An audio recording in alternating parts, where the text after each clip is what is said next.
Show you some bidding strategies that I've been implementing since 1999 on eBay.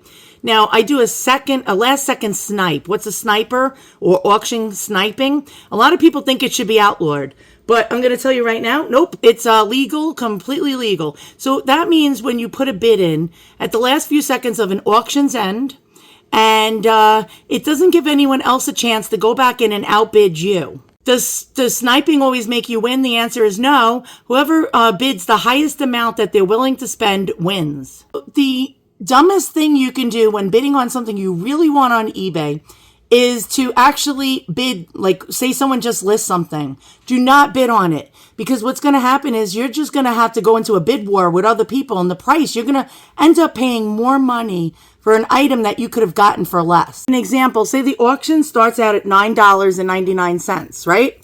And then someone goes in there, they do a place marker bid. I call that a place marker. It's like, okay, I'm just going to bid $9.99.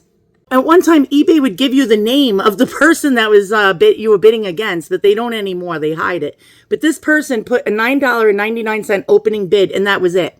You can clearly see they didn't come back in again. That's what I call a place marker bid. It's a hopeful bid. It's a bid like if I just put $9.99, maybe nobody else will see it and I'll win it for the opening bid. Never bid like if there's 2 days left, 1 day left, 5 days left, 6 days left. Never bid early, because you're just going to look. I'll show you. Watch this. People come back and forth at each other. You know, it's like, oh, they outbid me. Oh, let me put this amount in. Oh, they outbid me. Let me come back and and then you just keep raising the damn price. This is my strategy. Now, there's other snipers too sometimes you got to worry out for. And so the person that tried to outbid me, I'm going to show you something.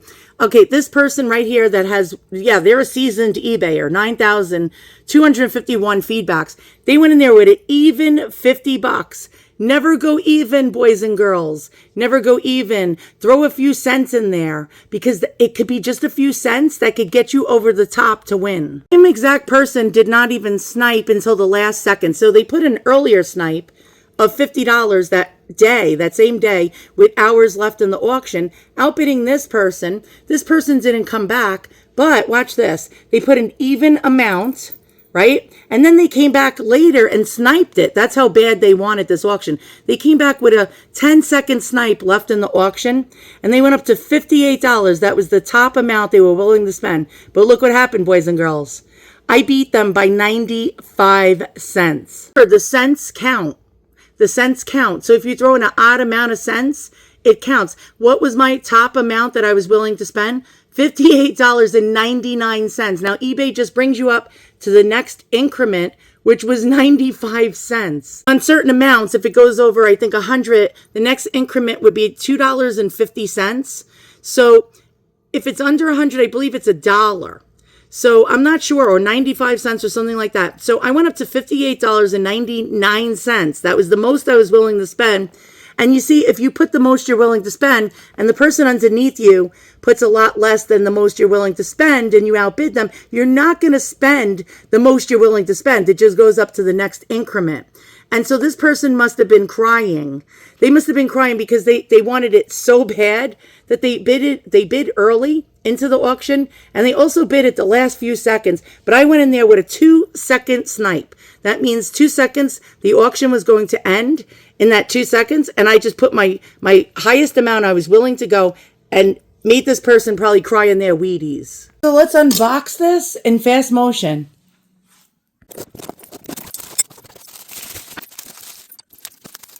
All right, so these are Victorian perfume or scent bottles, or what's known as smelling salt bottles. And these, now the third item that came in the lot, I'll show it to you first, was something I really didn't care for, to be quite honest with you, and I'll bring it forward. I didn't really care for this because this is not, I'm more of a Victorian girl. This is probably a Art Deco era, early 20th century. It's a big giant Horn of Plenty or cornucopia perfume bottle. It is quite lovely. There's a lot of people that collect Art Deco era perfume bottles, but they would be probably going gaga over something like this, but not me.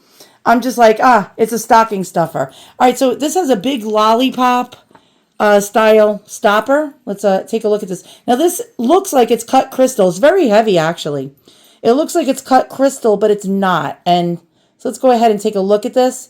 Yeah, you can clearly see it's not sharp. These are molded. This is molded glass. I'm going to just take the stopper out a moment and place it down.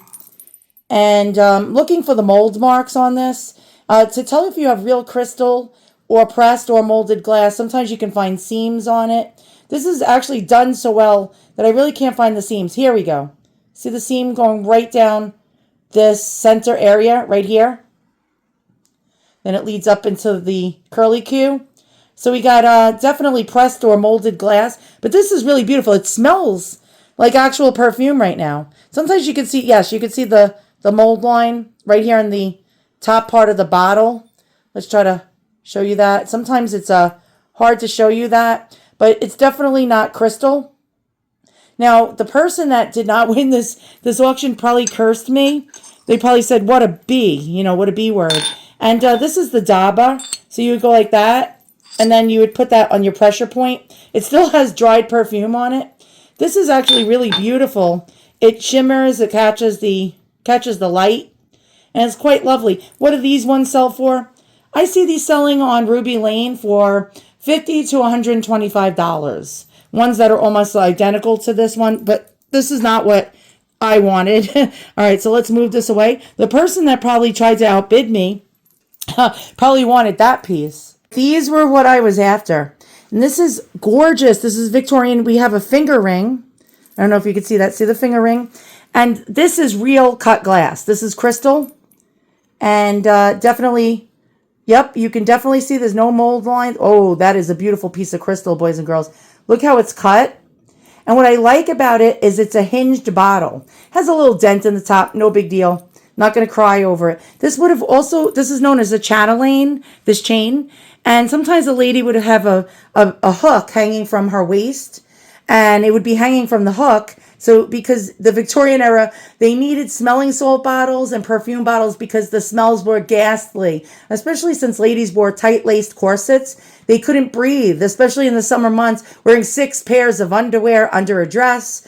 Yeah, you passed out. You just like completely would pass out. You would need your smelling salts, and smelling salts were really powerful. They smelled like urine, like the worst, most horrible ammonia smell. It would wake you the hell up, and boom. Let's open it up. Sometimes these come with the original stoppers. We have a hinge on the back. It doesn't say that it's sterling, but I could clearly see that this is a silver one. Some of the tops are made out of brass. Oh, we have the original stopper. Look at that. The original stopper. Sometimes you'll see wadded cotton in the top. And when they would take the stopper off, they would dip, they would put the piece of cotton right there on the top and then flip it over and then place it to their pressure points. Or they could do it with the stopper. They could just go like that and then place it on their pressure points. This is just gorgeous. Now, this one was probably made somewhere in the 1870s and 1880s. Now, the next one is, now these are very small. These are miniature ones because they made these much larger. But this one's another chatelaine. And let me just open up the chain. There we go. We have the finger ring, like so. And the lady could dangle this from her hook on her waistband or just carry it like this with the finger ring. And this is sterling silver, most likely. And what's very odd and unusual about this particular one, they were known as like lay-down flasks. They usually had a screw on top. So this one's telling me that this is an earlier one because we have a hinge in the back. So let's open. The stopper's probably missing. And yeah, they go missing. But this one is cool because it has a hinge on the back. And look how it's made. This is made really, really well. I'm going to clean this one up. And then we're going to talk about perfume bottles and collecting perfume bottles. Old ones from the Deco period and earlier. I found it. It does say sterling, so this is silver, so I can clean it safely with Simicrone. All right, so we'll do it in fast motion, Simicrone. This stuff is great. And all you need is a silver polishing rag. We'll do this in fast motion. All right, so I just want to show you, here's the side I didn't get at yet. Compared to the Simicrone side, wow. All right, so I just wanted to show you some of these other perfume bottles that are similar to mine. This is also known as Reposé. Don't know if I'm pronouncing that right. It's a French word. And here we go. Sometimes a lot of them were made by a company by the name of Gorum. and they were known for their sterling silver. Here we go, $449. So these are probably, some of them are bigger than mine. Some of them are the same size. This one, $800. This is European coin silver, which is 80% silver, $199. This one is not so pretty. I probably wouldn't go after this one. Let's go to the next one. This one is a Gorham Victorian Large Sterling Repoussé perfume bottle, $895. And this is a gorgeous raised designs. I don't know if mine is Gorham. I didn't really look it over. Here we go, $192. This is really pretty. Sometimes they would have these Art Nouveau, stylistic, naturalistic, nature type of repoussé designs. And you would know that these were probably from the 1890s, a lot of these. And we have Lily of the Valley. This one's being sold for only $192.05. Here's another scent bottle. This one has a hinged top, I believe. And this one's a little older, from the 1890s. We got the gorgeous repoussé design of some kind of naturalistic design, $375. Some of these would have little holes. I don't know if you could see in the cap. They would have little holes in the cap, and that actually told us that this was a smelling salt bottle, because you'd place your nostril right here, and it would actually wake you up from a faint. The next one we have, yeah, I got an offer. Someone's selling this one for $200. They gave me an offer of $190. Yeah, no thank you. Yeah, here's the same one that they're giving me an offer of $190. I'm not paying $190. Here we got another one, $445, antique Scheibler sterling silver scent bottle. And you can see the holes piercing around the lid, and that would tell me that's a smelling salt bottle. Really gorgeous. We have this naturalistic style, nature style. We got another one here on First Fibs. I call it First Fibs. First Dibs. If you want to overpay, go on First Dibs. And antique sterling silver repoussé. This one's from 1873. It has a hinge. It was hallmarked with the British markings. And we got this gorgeous like forget-me-not pattern with some kind of magnolias or roses. $895. First Fibs estimate $1,376 to $2,064. Wow, it's a bargain at $895. Yeah, okay, that's it. Let's go look at the other type of perfume bottle. The ones with the silver and the actually cut crystal ones. All right, so I wanted to just show you other examples of these chatelaine perfume bottles. Not all of them are clear glass. This one is missing the chain. You can see the loop that once held the chain. Beautiful. This could be early American brilliant cut glass, or English or British brilliant cut glass. Really quite lovely. This one sold for $205. Here's another one. Now, you see them in colored glass sometime. This is Bohemian glass, cranberry colored, with gilts. It's like a gold wash over the silver. And you can see the finger ring there. This one being sold for, it actually sold for $374. These are tiny. I actually have one in my collection. They're as small as my little bottle. Here's another one. This is stunning. I have one of these in my collection as well. This is rock crystal. And look at the top. The top is opened up. So the actual smell, it's like smelling salts would go in there. This one being sold for $375. This one is absolutely extravagant. $550. It's a small little bottle. It's a cut glass or cut crystal. And we have this gorgeous painting on the top. This one is $550.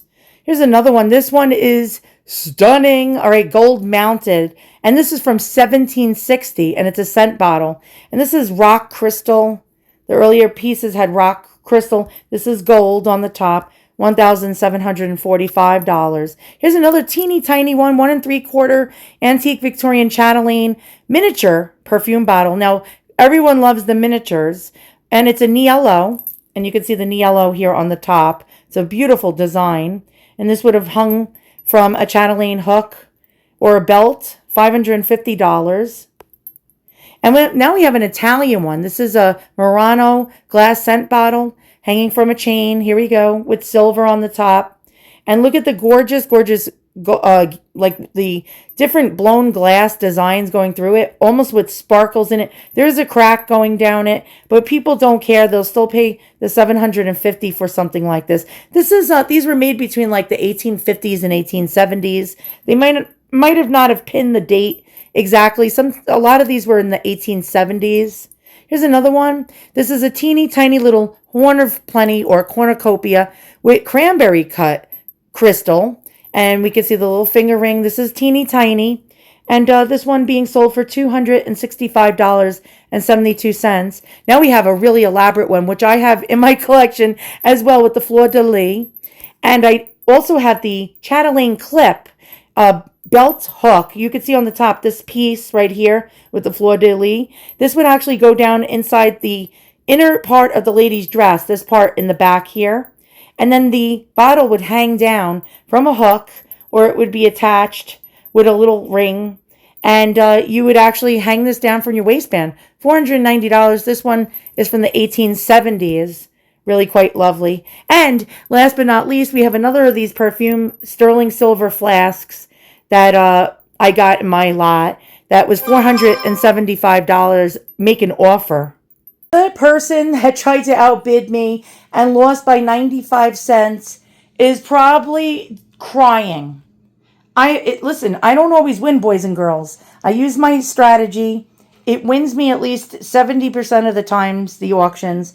But that person must have been crying because to get a lot like this, all three pieces, for only $58.95 is really like, it was like my lucky day. Oh my God, look at this. I didn't clean this one, but this one is actually quite clean. And let's just look at the glass, how the light dances through it with rainbows. And we got our finger ring here. And wow, this is beautiful. Sterling silver top with the original stopper. 9 times out of 10, they go missing. And we got this one. Now, what I didn't notice about it was that, look at the finger ring. Do you see like the little, look at this. It actually, as you turn it, there's like little nubs in the top part of the finger ring. Really quite beautiful. When I cleaned it, I didn't notice that it had that until after I cleaned it. And we cleaned the chain. And now we do know this is sterling silver. It is marked. And it is in very good condition. It's one of the earlier repoussé ones because we have a hinge. And generally the one from the late 1800s to the early 20th century would have a screw-off top. So now we know we probably have an 1880s one, 1890s one. Thanks for watching. And now you know the strategy. Now, I don't like sharing my strategy with anybody because then I'll have competition. Who needs competition? But I was kind enough. So if you can be kind enough to give me a thumbs up and a subscribe, I mean, I did give you some really good bid strategies. I'd appreciate it. So long. See you guys all soon on the next unboxing.